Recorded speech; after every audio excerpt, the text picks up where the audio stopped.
지난주 노인 지하철 무임승차 폐지 공약 냈던 이준석 개혁신당 대표가 합당 후에 첫 공약을 냈는데 이것도 굉장히 논쟁적인 이슈를 꺼내 들었는데 장가 기자, 굉장히 논쟁적입니다. 어떤 공약이죠?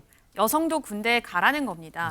네. 그렇다고 해서 모든 여성이 의무 복무를 하라는 건 아니고요. 2030년부터 경찰이나 해경 아니면 소방, 교정직렬에서 공무원이 되려면 여성도 군 복무를 의무화해야 한다. 이런 공약을 이준석 대표가 발표를 했습니다. 이 대표의 논리는 이렇습니다. 헌법 제39조 1항은 모든 국민이 국방 의무를 부담하게 한다. 이제부터는 여성도 조금씩 이 부담을 해가는 방식으로 좀 바꿔보자.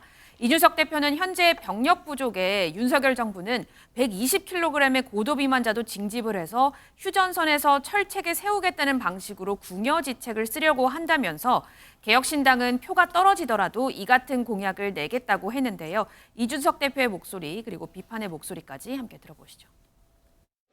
여성 신규 공무원 병역 의무화를 제안합니다.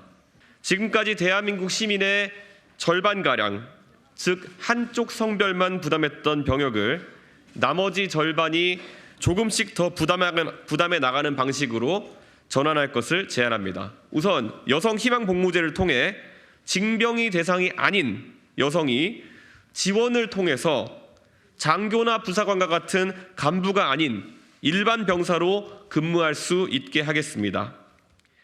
지금 나오는 이러한 공약들에서 어떤 비전과 메시지가 있는가. 국민 갈라치기 이상 내가 포지셔닝, 우리가 비례 한 석을 더 얻기 위한 포지셔닝 이상의 어떠한 뜻이 있는지 잘 모르겠습니다. 그래서 좀 드리고 싶은 말은 한때 대한민국의 젊은 정치, 새로운 정치를 바꿀 기대를 한 몸에 받았던 사람이거든요. 제3지대를 만든 만큼 좀 국민들을 위한 비전과 그리고 전략, 이런 희망들도 보여주면 좋겠다라는 생각도 듭니다. 네, 이준석 대표 공약 내놓을 때마다 굉장히 시끌시끌 논쟁이 많은데 장윤주 부위원장님, 일단은 지난주 어르신 지하철 무임승차 폐지 공약에 대해선 노인 갈라치기 이런 이슈가 많이 나왔었고요.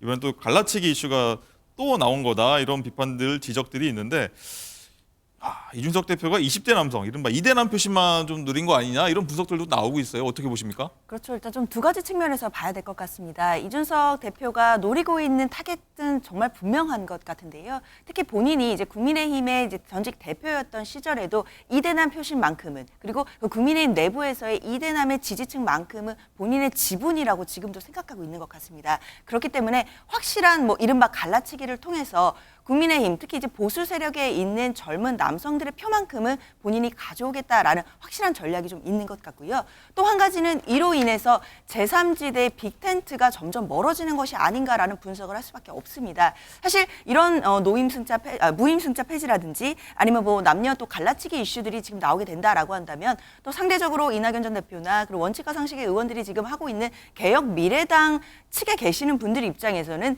이런 정책들에 동의할 수 있을지에 대해서 굉장히 난감해지는 부분들이 있거든요. 그럼 이른바 지금 중텐트가 쳐졌다라고 하는데 빅텐트로 가기까지는 좀 더 험난한 장애물들이 생겼다라고 봐야겠습니다. 그렇군요. 자, 여성 병역 의무화 공약, 젠더 갈라치기 아니냐 이런 비판 장윤주 부위원장 말씀해 주셨는데 여기에 대해서 이준석 대표는 이렇게 얘기를 했습니다. 제가 무슨 공약을 하든지 간에 약간 반찬처럼 등장하는 내용인 것 같은데 이 내용의 어떤 부분이 남녀 갈라치기에 해당하는지가 저는 명확하지 않습니다. 네, 이동근 실장님, 이제는 어떻게 받아들일까? 여성분들 여기 좀 많이 계신데 어떻게 받아들일지는 궁금하긴 한데 야, 여성 징병제의 연장선상 파장 반발이 좀 많이 있을 것 같아요. 20대 여성 표심은 아예 그냥 포기를 한 건가요? 어떻게 봐야 되나요? 20대 여성은 어차피 지지를 하지 않을 거라고 일단 깔고 20대 남성의 지지를 완전히 결집시키자 이렇게 받아들여집니다.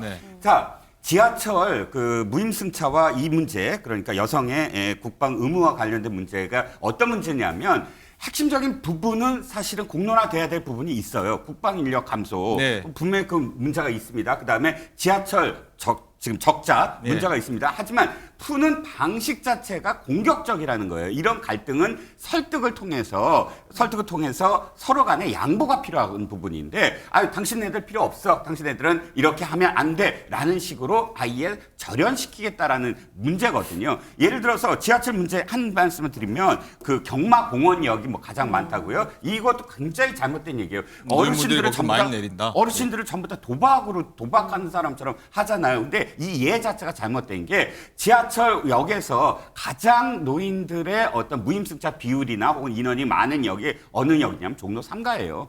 탑골공원이라든지 그런 부분들이 있어요. 실제로 데이터가 나와 있어요. 근데 굳이 4호선을 예를 들고 4호선에서 경마공원을 예를 든 거예요. 1, 2, 3, 4호선 다 예를 든 게 아니고 예. 전 역을 다 얘기 안 한 거거든요. 일부러 이렇게 해서 하나의 어떤 상징으로 몰아붙이는 공격적인 그런 방식이 바로 갈라치기거든요. 이 부분도 마찬가지입니다. 직업 선택의 자유가 있잖아요. 공무원 가고 싶은 사람이 있어요. 그런데 그걸 왜 국방의 의무하고 연결시켜서 공무원을 선택하는 사람들은 무조건 병역 의무를 하느냐. 이건 다른 문제잖아요. 헌법상의 직업 선택을 하는 것과 국방 의무의 군 인력 감소는. 그러니까 이런 부분들이 과연 이게 정말 이 문제를 해결하려고 하는 것이냐, 아니면 어떤 특정 세대와 젠더를 내 편으로 만들기 위한 것이냐, 너무 자명한 것이죠.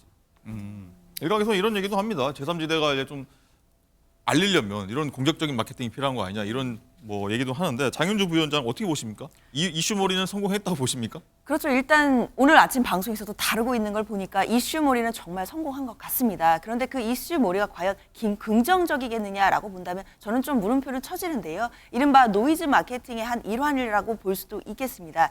그만큼 이런 이제 이준석식의 정치, 그리고 이준석 대표식의 어떤 이런 정책들이 계속 강조되면 강조될수록 제3지대가 함께 갈 가능성은 저는 좀 더 요연해진다라고 볼 수밖에 없거든요.